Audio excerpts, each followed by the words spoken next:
ইয়ামানবাসীরা আল্লাহর নবী সাল্লাল্লাহু আলাইহি ওয়াসাল্লামকে বললেন, ও আল্লাহর নবী, ও আল্লাহর পয়গম্বর, কোন ব্যক্তিকে পাঠাইবেন সেই ব্যক্তিটার নাম একটু বলে দেন।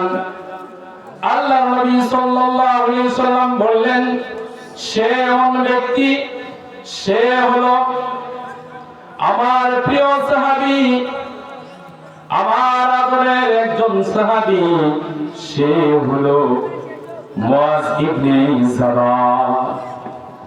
আল্লাহ নবী সাল্লাল্লাহু আলাইহি ওয়াসাল্লাম মুআয ইবনে জাবালের কথা বললেন যে মুআয ইবনে জাবাল সে একজন গভর্নর হতে পারবে, মুআয ইবনে জাবাল সে একজন বিচারক হতে পারবে, মুআয ইবনে জাবাল সে একজন শিক্ষক হতে পারবে। আল্লাহ রাব্বুল আলামিন তাকে হালাল হারাম তমিজ করার জন্য এবং শরিয়া মোতাবেক জীবন যাপন করার জন্য সকল ইলম আল্লাহ তাআলা মুআয ইবনে জাবালকে আল্লাহ তাআলা দান করেছেন। সুবহানাল্লাহ বলেন। আলহামদুলিল্লাহিল্লাযী জাআলা আশ-শামসা ওয়াল কমারা বিহুসবান والنجم والشجر يسجدان وفضل زمانا على زمان كما فضل مكانا على مكان وإنسانا على إنسان ونشهد أن سيدنا وسندنا وحبيبنا وحبيب طبيبنا وطبيب قلوبنا ومولانا محمد صلى الله عليه وعلى آله وأصحابه وبارك وسلم। আল্লাহ রাব্বুল আলামিনের কাছে আমরা বলি, আল্লাহ তোমাকে ভালোবাসি, তোমাকে মহব্বত করি, তোমাকে অনেক কিছু করি, কিন্তু বাস্তব সেরা হয় না। আল্লাহ তাআলা তার কালামুল্লাহর ভিতরে বলে দিচ্ছেন যে যদি তোমরা আমাকে ভালোবাসো, কেমনে ভালোবাসো একটু দেখায় দাও। আল্লাহ তাআলা বলতেছেন যে এইভাবে ভালোবাসতে হবে। কেমনে?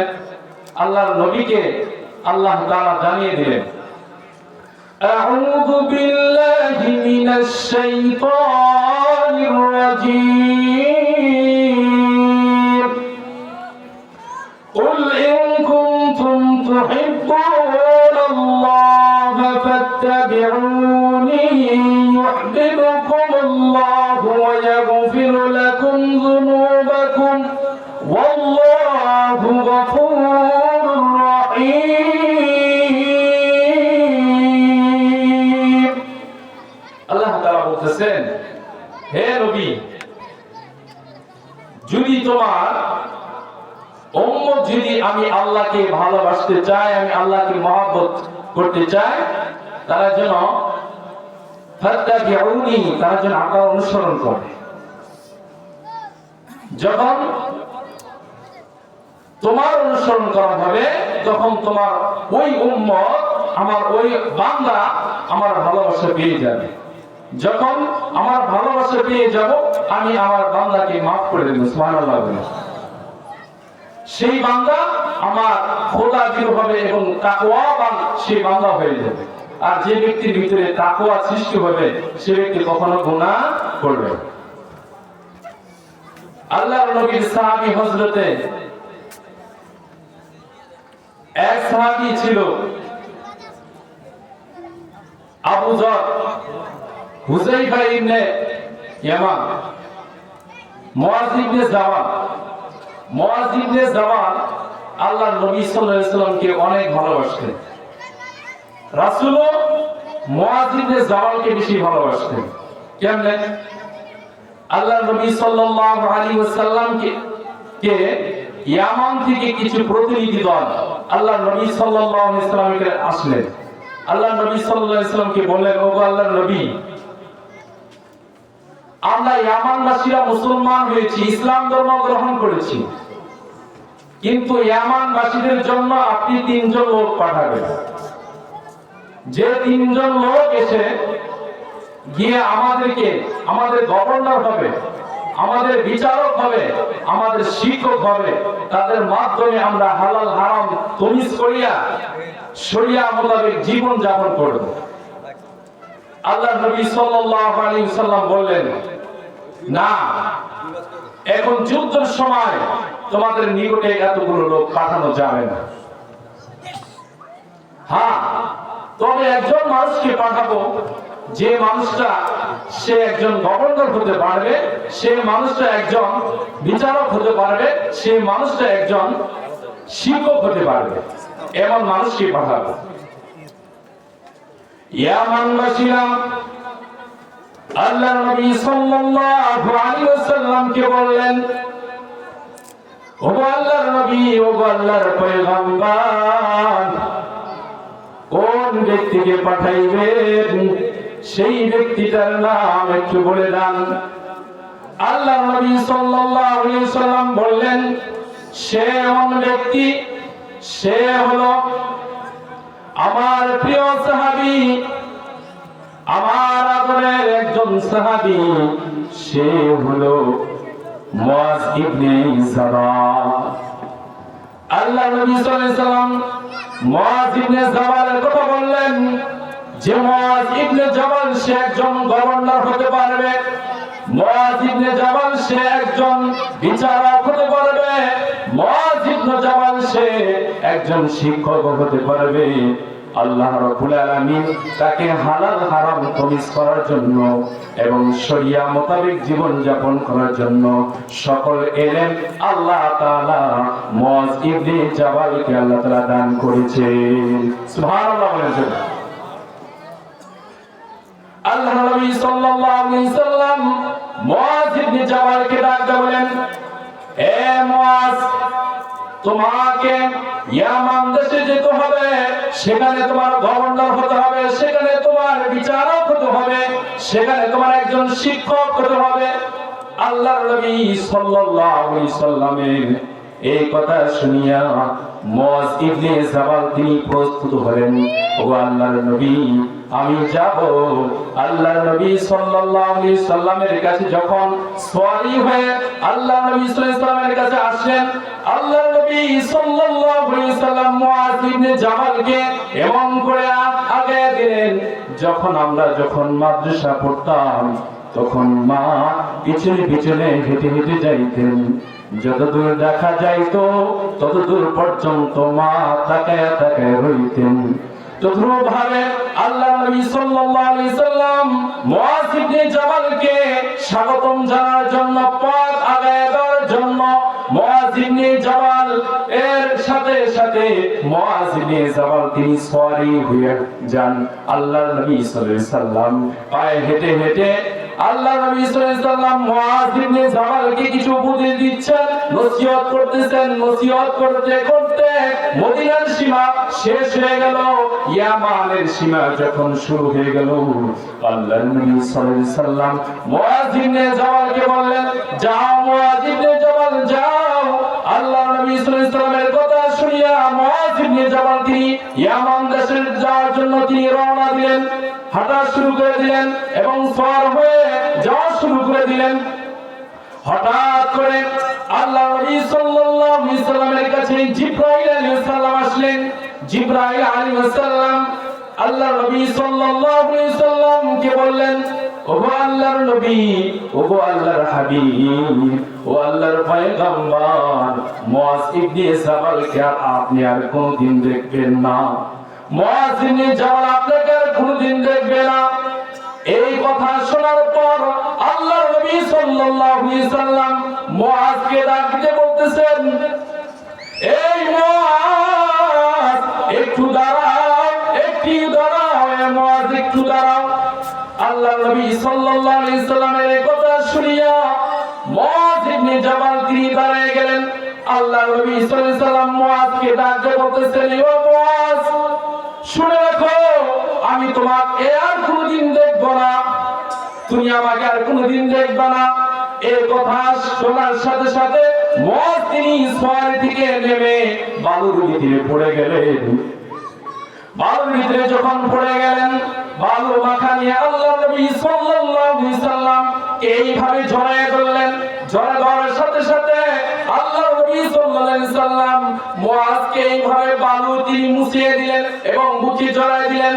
এ মুআজ, মুআজ দেখে বলতেছে, ওগো আল্লাহর নবী, এমন এক দেশে আমাকে পাঠিয়ে দিয়েছেন, আপনার চাঁদের মতো চেহারা আর কোনদিন দেখতে পারবো না। ওগো আল্লাহর নবী, এমন দেশে আমাকে পাঠিয়ে দিয়েছেন, আপনার পিছনে আর জীবনে কোনদিন নামাজ পড়তে পারবো না। ওগো আল্লাহর নবী, আমাকে এমন দেশে পাঠিয়ে দিয়েছেন। হযরত মুআজ ইবনে জাবালের এই কথা শোনার পর আল্লাহর নবী সাল্লাল্লাহু আলাইহি সাল্লামকে বললেন, আল্লাহর নবী সাল্লাল্লাহু আলাইহি সাল্লাম মুআজকে বললেন, এ মুআজ, শুধু তুমি আমার থেকে ইয়ামান দেশে যাইবা, এতটুকুই পার্থক্য, বেশি তো দূরে নয়। এ মুআজ, আমি যখন দুনিয়া থেকে বিদায় নিব 1400 বছর পরে এবং শত শত বছর পরে এবং হাজার হাজার বছর পরে আমার উম্মতেরা যাদের টাকা হবে, যাদের অর্থ হবে, অর্থ নিয়ে বাইতুল্লাহ আসবে, বাইতুল্লাহ আসিয়া আমার কবরে আসিয়া আমার জিয়ারত করবে, আমাকে ডাকবে, আল্লাহর নবী, আমি বাংলাদেশ থেকে আপনার রোজায় এসেছি, বিভিন্ন দেশ থেকে আসবে। ওগো ও মুআজ, শুধু তাই নয়, ওই জামানার উম্মত থেকে নিয়ে আজ পর্যন্ত যারা আমার সুন্নতে ইত্তেবা করবে, আমার সুন্নতের মতো আমার সুন্নতের জীবন যাপন করবে এবং শরিয়া মোতাবেক জীবন যাপন করবে, ওই উম্মতগুলোর যখন আমাকে ডাকবে, আমি মুহাম্মদুর রাসূলুল্লাহ সাল্লাল্লাহু আলাইহি সাল্লাম কিয়ামতের দিন তার কাছে গিয়ে হাজির হয়ে যাব। সুবহানাল্লাহ। শুধু এইটুকু পার্থক্য, আর তুমি এমন দেশে যাচ্ছ। এ মুআজ, তোমার ভিতরে যদি আমার সুন্নাত থাকে, আমার ইত্তেবা থাকে, আমার যদি শরিয়া মোতাবেক জীবন যাপন করতে পারো, তাহলে তুমি মুআজ আমার সাথে কিয়ামতের দিন সাক্ষাৎ করতে পারবা এবং আমার সাথে তুমি জান্নাতে যেতে পারবা। সুবহানাল্লাহ। যদি সুন্নাত যদি না থাকে তাহলে পাবো না। রাসূলের যদি ভালোবাসা না থাকে পাবো না। এই কিছু বদমাইশ শয়তানগুলো এই বাউল গান গায় না, বাউল গান গায়, এই বাউল গান গায় না আল্লাহর নবী এবং আল্লাহকেই তারা গালি দেয়। এরকম শয়তান, এত বড় শয়তান, এত বড় দুষ্ট মানুষ এই বাংলাদেশের ভিতরে বসবাস করে, এত খারাপ। এই মানুষগুলোকে যেখানে পাবেন সেখানে বুঝাবেন, বুঝিয়ে তাদেরকে ইসলামের পথে আনতে হবে। আর সেই জিনিস বাউল গান থেকে আমাদের সকলেই দূরে থাকতে হবে এবং মানুষকে বাধা দিতে হবে, সেখানে যাওয়া যাবে না। আল্লাহর নবী সাল্লাল্লাহু আলাইহি ওয়াসাল্লাম এতটুকু ভালোবাসা যদি থাকে, আল্লাহর নবী সাল্লাল্লাহু আলাইহি ওয়াসাল্লামকে অবশ্যই আমরা কিয়ামতের দিন পেয়ে যাব। হযরত আয়েশা সিদ্দিকা রাদিয়াল্লাহু তাআলা আনহা তিনি বলেন, ওগো আল্লাহর নবী, কিয়ামতের নামাজ অনেক বড় হবে, সেখানে অনেক মানুষ হবে, এত মানুষের সম্মুখে, এতগুলো মানুষের সামনে আমাদেরকে কেমনে চিনবেন? আমি আয়েশাকে আপনি কেমনে চিনবেন? হাদিস শরীফে এসেছে যে মানুষ যদি ঘোড়া যদি দৌড়ে রাখে, ওই ঘোড়া অনেকগুলো ঘোড়ার ভিতরে যে ঘোড়া যে চামড়িটা যদি সাদা থাকে, তাহলে দূরে থেকে চেনা যাবে এটা আমার ঘোড়া। আর যদি চামড়ি যদি সাদা না থাকে, তাহলে চেনা যায় না।